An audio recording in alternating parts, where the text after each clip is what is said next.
officially 1 month out from Purdue, Kentucky at Rupp Arena, and it may just be the biggest preseason exhibition of all time.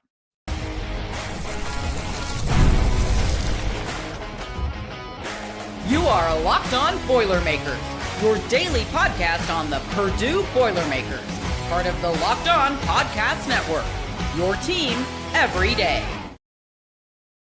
Hello and welcome into another episode of Locked On Boilermakers here on the Locked On Podcast Network, where it's your team every day. I am your host. I am Nick Arvin, and we have a basketball episode coming your way talking how Kentucky and Purdue in just a month could be the biggest preseason exhibition of all time. Today's episode is brought to you by Game Time. Download the Game Time app, create an account, and use code LOCKEDONCollege for $20 off your first purchase. Thank you guys for joining us today. If this is your first time seeing Locked On Boilermakers, make sure to like, make sure to subscribe because it helps us out a ton. It helps us to be able to bring you guys daily Boilermakers content, which deserves to happen because we're right in the midst of football season, bye week right now, but in just a month, 31 days, exactly a month, October the 24th, Kentucky, Purdue at Rupp.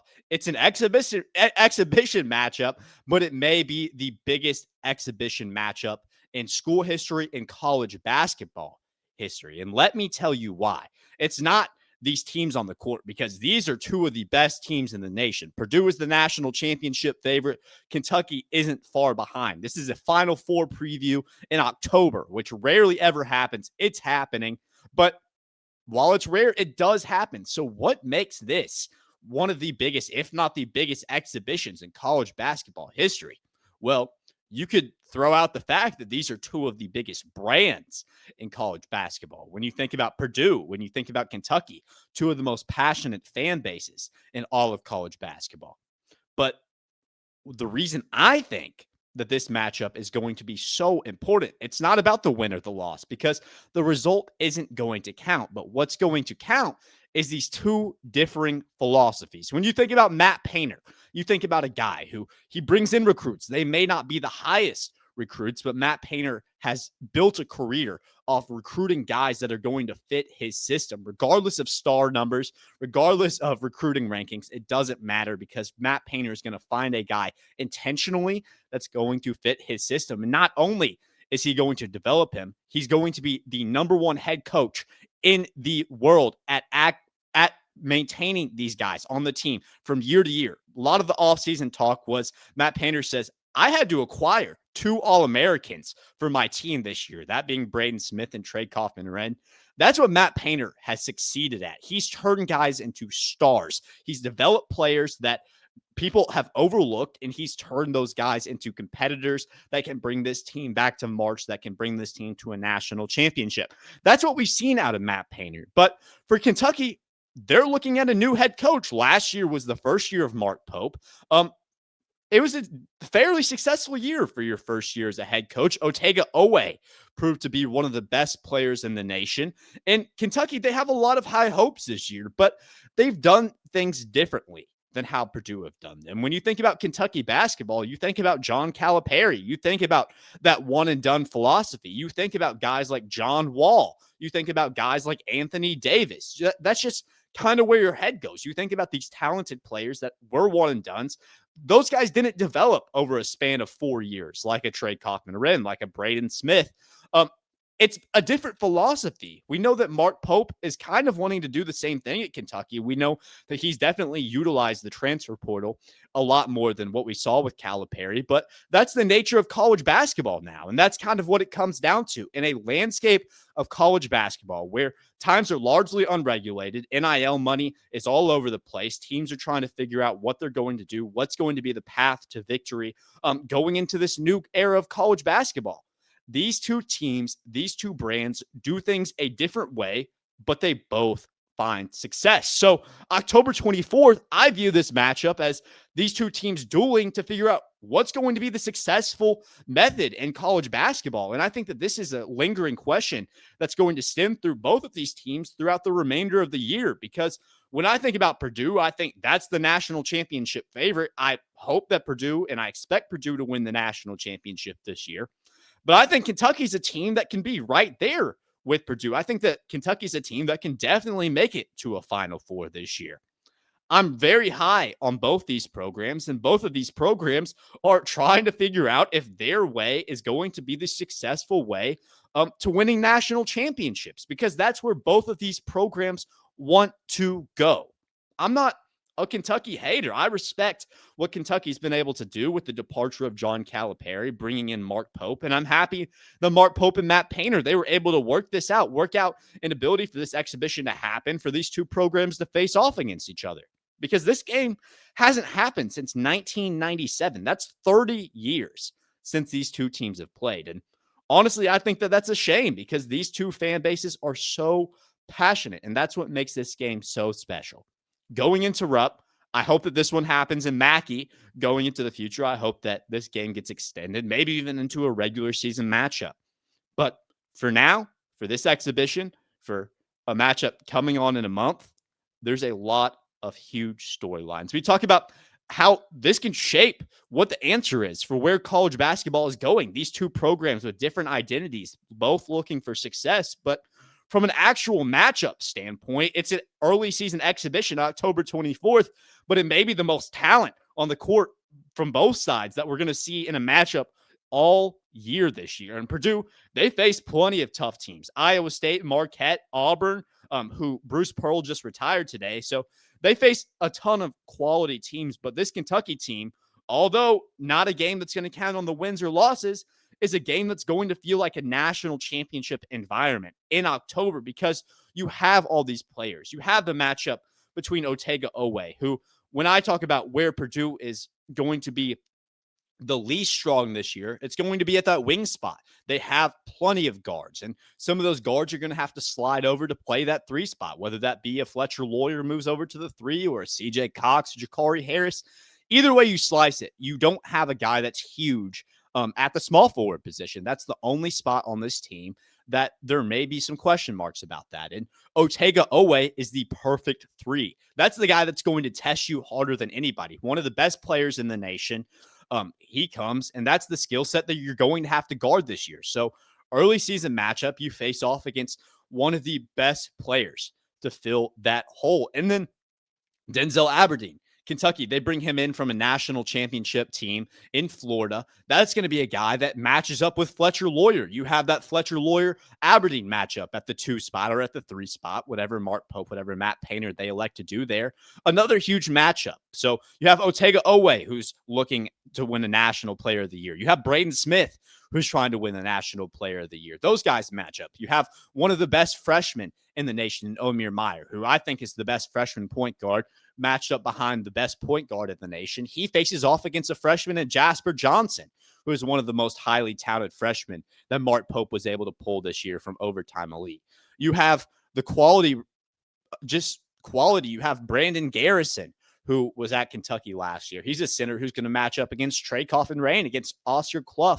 Just so many matchups when you go down the roster. Jaden Quaintance, who was originally a Kentucky recruit. He goes to Arizona State after Mark Pope takes the job at Kentucky. Now he's back at Kentucky. He's a guy who is expressed that he may be a lottery pick this year for Kentucky. When you face that guy off, sophomore big, against Oscar Clough, against Trey Coffin-Rain, we're going to have these battles in October between the front court to see, hey, has Purdue's rebounding really increased to the level that we want to see them increase at? Because that was where Purdue wasn't great at last year, was rebounding the ball.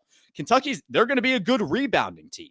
So it feels like all the questions for Purdue that need to be answered, the play at the 3 spot, the play in the front court, those are going to be answered because you play against a team where that's their strengths. Kentucky's strengths are in the front court. Kentucky's strengths are rebounding the ball. Kentucky's strengths are Otega Oweh. Those are things we're going to see. And that's what makes this matchup so special. And the fact that it's just 1 month away really gets me excited. I can't wait for this matchup. Going to be one of the biggest games. And thankfully, it's not going to count for a win or a loss. You could say thankfully, you can say non-thankfully. I know a lot of people want to see this one as a regular season game. I know a lot of people want to keep this one as an exhibition, because although It's going to have that national championship feel, October 24th. The teams that you're going to see in October are going to be so different from the teams that you see in February and March going into April. So I know both of these teams, they're going to play their heart out. They're going to play like this is a national championship, and that's how it should be played. Braden Smith, that's not a guy that's going to take an exhibition any lightly. Otega Oweh, not a guy that's going to take an exhibition any lightly. So when I say that this may be the biggest preseason exhibition in college basketball history, that's not hyperbole. This matchup means a ton. We're going to have more updates on this matchup. 31 days, the countdown till tip-off. Purdue basketball's almost back. But let's talk 2026. That recruiting class is starting to heat up, and there are 4 guys, including 2, that Purdue is competing with Tennessee for. We'll talk what the experts think about Purdue's chances to land those guys. Stick with us. We'll have that here next.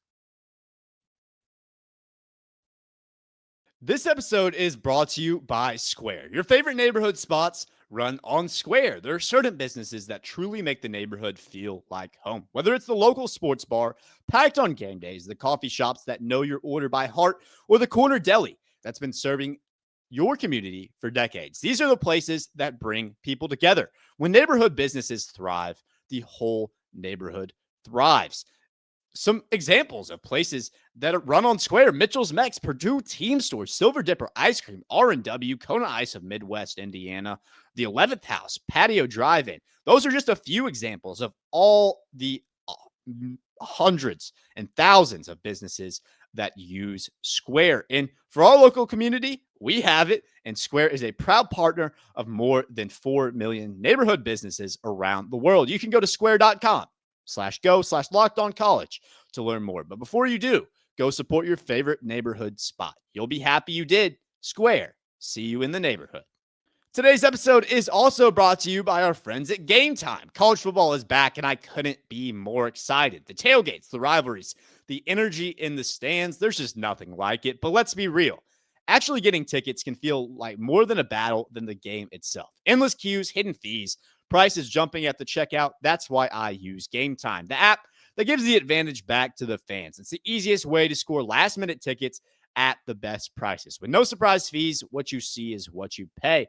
Make it out to Ross 8 this fall. You can absolutely do that. Want to make it out to Mackey, maybe even make it out to Rupp for that huge matchup. You can check it out with Game Time, best prices. So take the guesswork out of buying college football tickets. With Game Time, download the Game Time app, create an account, and use code LOCKEDONCollege for $20 off your first purchase. Terms apply. Again, that's promo code LOCKEDONCOLLEG for $20 off. Swipe, tap, ticket, go download Game Time today.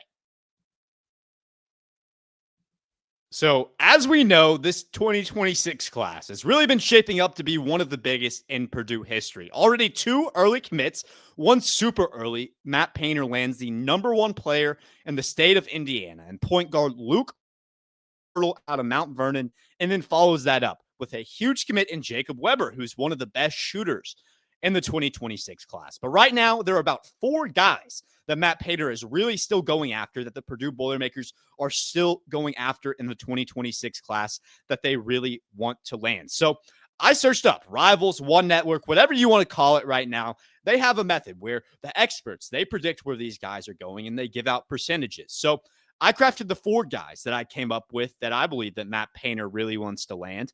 And I looked at their percentages. For 2 of those guys, Purdue is in the lead. For 2 of those guys, Purdue isn't in the lead, but they're in heavy contention. So first of all, we had an episode about this guy. This is a 7-footer out of the Maryland area, I believe. I could be wrong about that, but that is Sai-Nan Huan. Sai-Nan Huan is a 7-footer, Chinese heritage. So when you think about it, Zach Edey, that's a big selling point. Chinese Canadian 7-footer who came to Purdue and really succeeded. So from my standpoint, that's kind of what was pitched to Juan, that he could be the future, that he could be the next great 7-footer to step in. And with that Chinese heritage, like I said, great selling point for the guy. So his first visit was to Purdue, and everybody said that it went pretty good. I feel like the overall kind of understanding of how his visit went was that Purdue they were the front runners. And for a long time, they were seen as about 80 to 90% in terms of getting Juan. There wasn't really competition to get this guy. It seemed like Matt Painter were the front runners, but following his visit to Purdue, Juan says, well, I think that I may commit around November. Let me find some visits. Let me go some places, view my options. So he adds on Illinois. He adds on Northwestern, goes to those visits. I think we're still waiting on the Northwestern visit, but he did go to Illinois. He had some good things to say about Illinois. So Illinois, their stock jumps up and Purdue goes down. However, Purdue is still in the lead for this guy. First sign on Juan, the experts at Rivals, at One Network, they have Purdue 37%. They're the leaders. Illinois, 32.3%. So a slight second. And then Northwestern at 27.7%. So right now, a three-way race. Nobody is even close for this guy. Nobody's really in on him. But this is a four-star guy, talented, climbing up the rankings by day. Sign on Juan. Purdue is currently the number one team for this guy, number one projection. Purdue are the favorites, but Illinois is coming up close. Another guy, we put an episode out about him last week because he went on a visit over the weekend at that USC game. And this guy is number 4 prospect, Cameron Williams. Now, Cameron Williams, if he commits to Purdue, would be the number 1 recruit Matt Painter has ever brought in. So this is a generational talent. 6'10", power forward out of Arizona.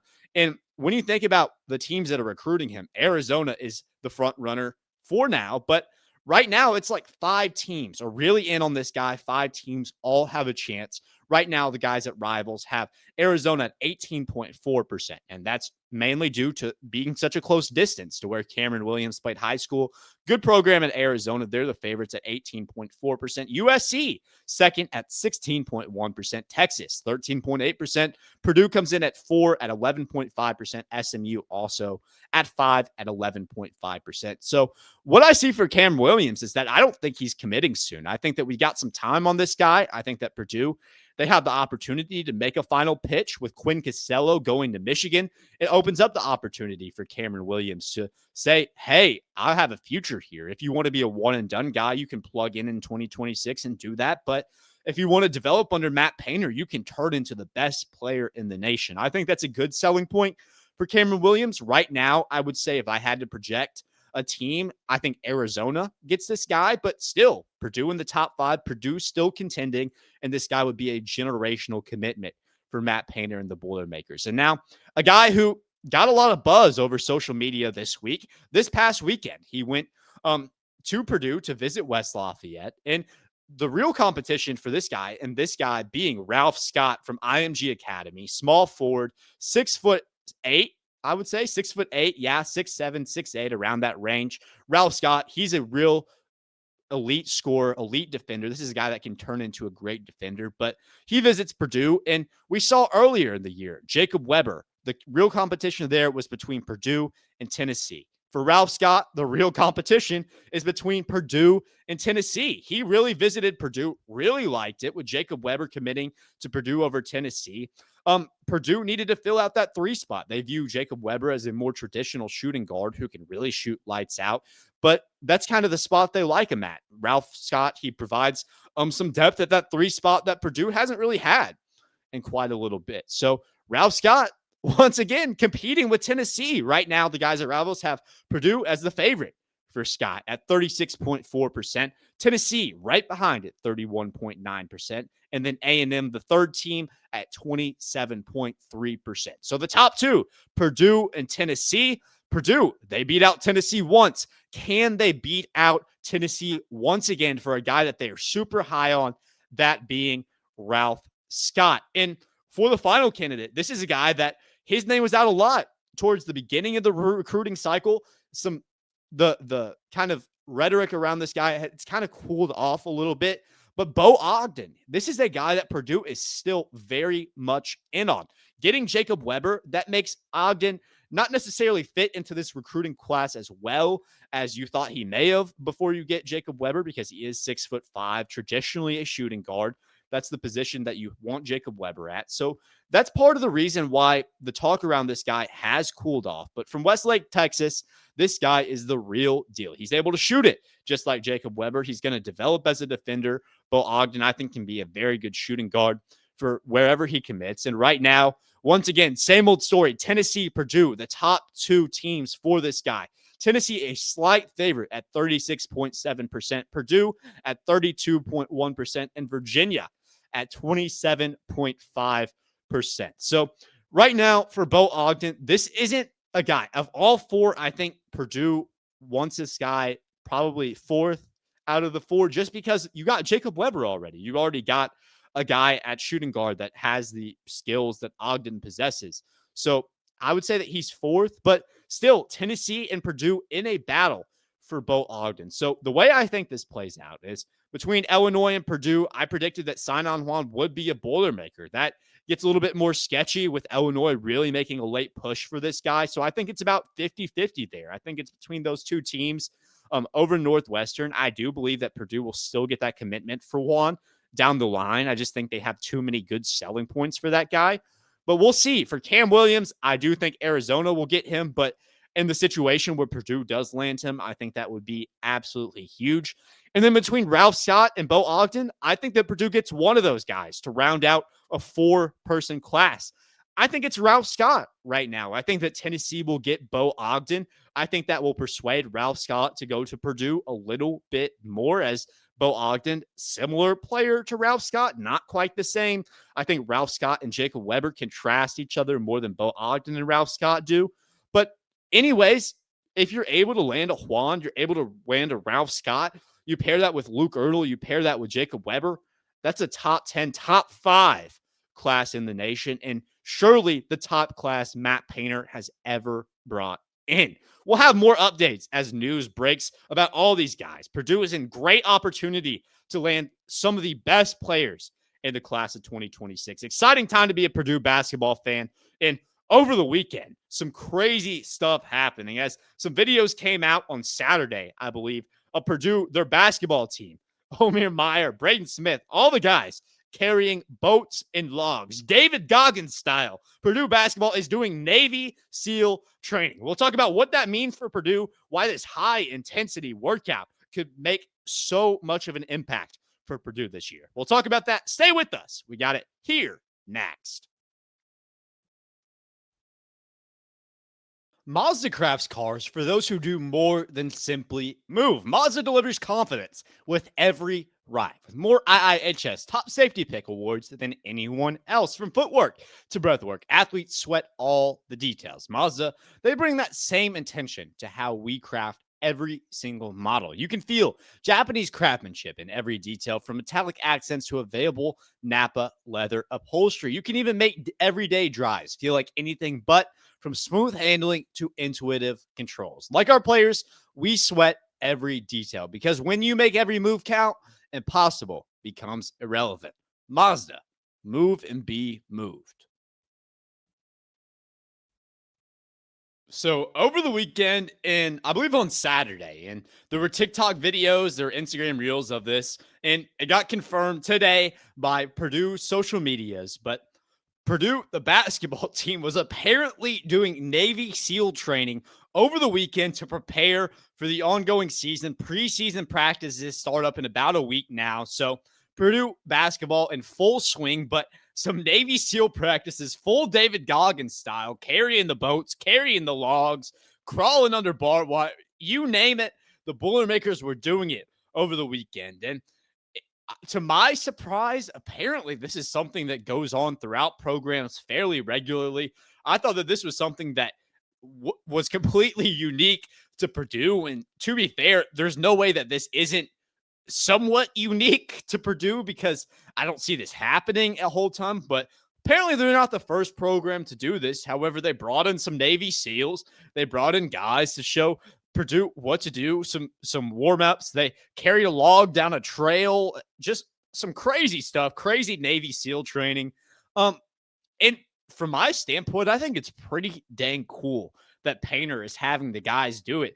It just feels like a statement that we're in it to win it, that this is the year that we will do whatever it takes to win a national championship this year. This is kind of the vibe that I'm getting from Matt Painter when you're making social media posts about doing Navy SEAL training the first couple weeks before preseason practices. It's It's definitely a unique look, but I think it's an amazing idea. When you think about Purdue, they bring in a couple new guys this year, Omir Meyer, Antoine West, bringing Oscar Clough from the transfer portal.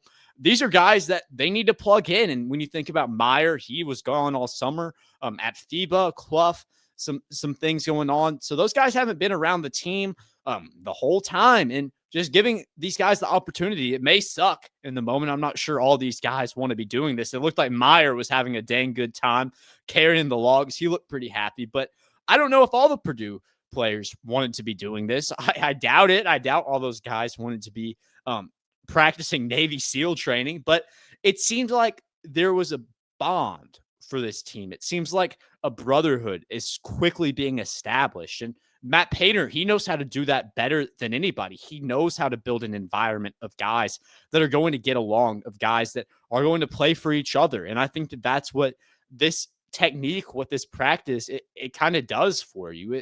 It makes these guys feel like brothers. When you go through hardship like that, when you go through something as difficult as crawling under wire, as carrying logs, as carrying boats, that's something that sticks with you. That's something that when you think about your brother, your teammate, they were here through this struggle with you. That's something that shapes you going into conference play when you're down and when you have to grind deep, when you have to make several three-pointers, get a few stops, string together scores, down 8 points with 5 minutes left. And you think we have to dig deep. We have to come back. You think back to September when when Omir Meyer and Braden Smith and Trey Coppin-Wren, when your brothers were carrying logs down trails together, fighting through the pain that is Navy SEAL training. That's what you think about. That's why Matt Painter is doing this. And it's so unique. It's such a unique concept. I never would have thought that players at a college basketball level would be doing stuff like this, that specifically they would be doing this kind of training. You see that with USC fighters. And I keep bringing up David Goggins. That's the guy that's kind of made this popular, the saying, the boats and the logs. Who's going to carry the boats? Who's going to carry the logs? From Navy SEAL training, David Goggins, that was a guy who kind of made that his whole personality and really made this technique popular. It's how you build mental strength. And I think that that's what this Purdue team is going to be the best at. They have all the talent on the court, but I also think that they're going to be more together than the next team. I think that they're going to have a family chemistry. We've already seen that with Meyer and Smith. Those guys get along well. They're best friends. But I think this team's going to be mentally tough. I think that you throw these guys in Navy SEAL training in September, that's going to create a team that is ready to win. That's going to create a team that is ready to fight. This Purdue team isn't going to be a team that we've seen in the past. Teams in March that aren't mentally tough, they get upset. Matt Painter doesn't want that to happen. You're going to face adversity throughout the course of a college basketball season. You're going to face adversity, especially in March, when a team of guys from a mid-major, from a team that they have everything to play for, this is their last chance. Those guys are going to dig deep. So how much further can you dig deep? And that's why you do Navy SEAL training. Not everybody is doing this, no matter what you say. Not everybody is bringing in these kind of techniques early in the season to develop a team of guys that are absolute killers. Matt Painter is doing it, and it's why this team is the national championship favorites. Not only is this team going to be more talented than anybody they face off against, this team is going to be more mentally strong than anything they face off against. And that directly coincides with the values that Matt Painter instills and the training regimens, the techniques that this team participates in. It's going to be a huge season for Purdue basketball, and it all kicks off in 31 days. Purdue, Kentucky, in Rupp Arena. Thank you guys for joining me today to talk that huge matchup. It's almost here. I can hardly wait. Thank you guys once again. And it's always an exciting moment for Locked On college football fans. Locked On and Fire TV present College Football Kickoff, your ultimate college football weekly preview. Drake Toll of Locked On Big 12, he leads the conversation alongside two-time AP Coach of the Year, Gary Patterson, former college star Jesse Hawley, and Locked On's local experts. A college football preview only Locked On can do. Catch College Football Kickoff every Thursday throughout the season, only on Fire TV. Everyone, have a great Tuesday. And as always, boiler up, hammer down.